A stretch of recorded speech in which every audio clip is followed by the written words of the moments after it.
4 দিনে 500টি যন্ত্রাংশ তৈরি হলে 12 দিনে কতগুলি যন্ত্রাংশ তৈরি হবে? এই অঙ্কটা আমরা ঐকিক নিয়মে করব। দেওয়া আছে 4 দিনে তৈরি হয় 500টি যন্ত্রাংশ। তাহলে 12 দিনে কতগুলি যন্ত্রাংশ তৈরি হবে? তাহলে আমরা লিখব 4 দিনে তৈরি হয় 500টি যন্ত্রাংশ। তাহলে একদিনে কতগুলো যন্ত্রাংশ তৈরি হবে? একদিনে কম হবে, তাহলে ভাগ করতে হয় 500/4 হবে এতগুলো যন্ত্রাংশ। এবার হচ্ছে 12 দিনে কতগুলো হবে? 12 দিনে তৈরি হবে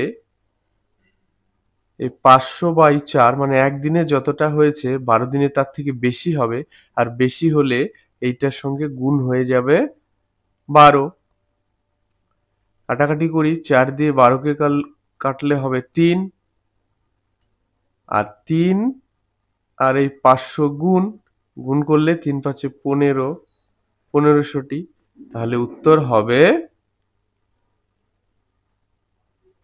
1500টি।